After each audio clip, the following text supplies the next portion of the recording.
Hey, what's up guys? I really wanted to run this video through.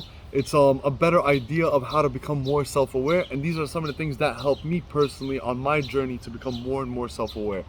And it's 4 things. And I want to start out with the first thing I want to start out with is understanding and accepting the idea that you are a fallible human being, that you are a person who inflicts pain, you're a person who does things that aren't always beneficial to everybody, that you are a person who can be a little bit, not straightforward or not the best human being in every situation, and sometimes you're not the good person, sometimes you are the bad person, but it doesn't make you a bad person as a whole. It doesn't mean that at all. Also, understanding that is a very, very valuable asset, because a lot of the times in life you'll see people, they'll go through certain scenarios and they'll be like, I am the victim, it's impossible to always be the victim, and then everyone's a bad person. It doesn't work. It just doesn't. It's like, okay, someone has to hold themselves accountable, but everyone's busy doing the same thing. Everyone's placing all the pressure on themselves, on other people. Meanwhile, they're not holding themselves accountable. Understanding that's a human asset, a human law, that we are fallible human beings, that we do harm to people. It's okay. There's nothing wrong with that. Understanding and accepting that is a very important thing to becoming self-aware.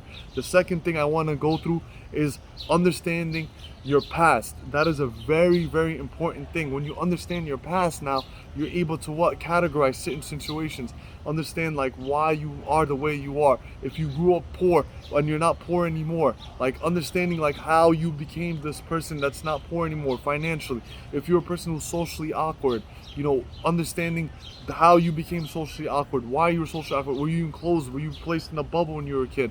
Was it like you didn't interact so much with people?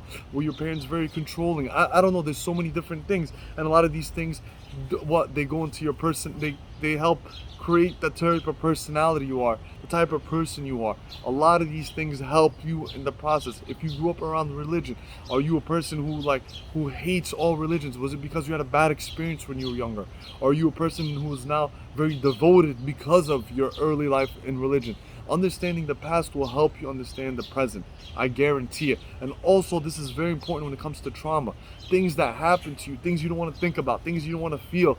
Understanding those things, that's a very important aspect, like understanding what happened and how you became the person you are today because of those traumas. That's a very important asset to understanding who you are. The third thing I want to go through is understanding your thoughts and your emotions. Understanding your thoughts and emotions are very important. How your thoughts operate. Are they operating from fear? Is fear like the main cognition? Is it the thing, that the engine that's running it? The engine that's running it? Is it the thoughts that are running through? Are they good? Are they bad? Majority of the time, are they bad? Are they good? And also talk to people, hear people, so you could see like what seems off, what doesn't seem off, and what you could kind of alternate and understand that. That's an important asset.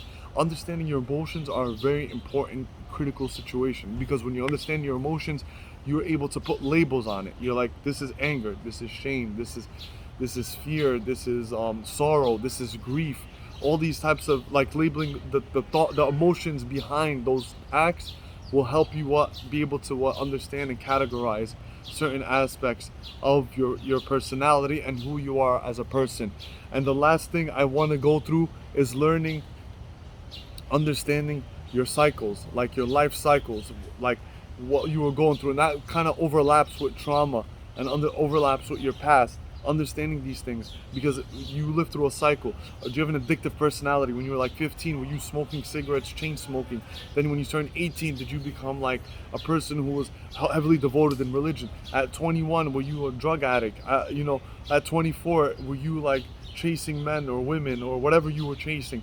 At 28, 29, 30, were you the person running around the world and traveling and you were going nonstop and partying like an animal? I don't know.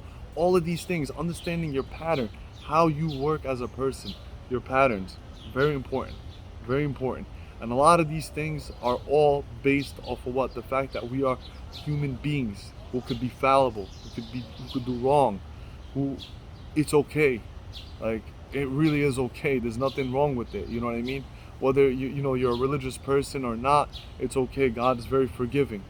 You know, you could be also forgiving to yourself and to other people, and also forgiving other people is a very important attribute to that as well. And that's something I'm working on. All of these things that I just spoke about, these 4 things that I went into detail, are very important for us to be able to move forward in life and become more and more aware. And as we understand the fundamentals of those 4 or 5 things I spoke about, then you could dive into nuances and then go deeper and deeper and deeper and understand yourself more and more. So I hope you guys take something from this, and would love if you guys would share it. Take care, guys.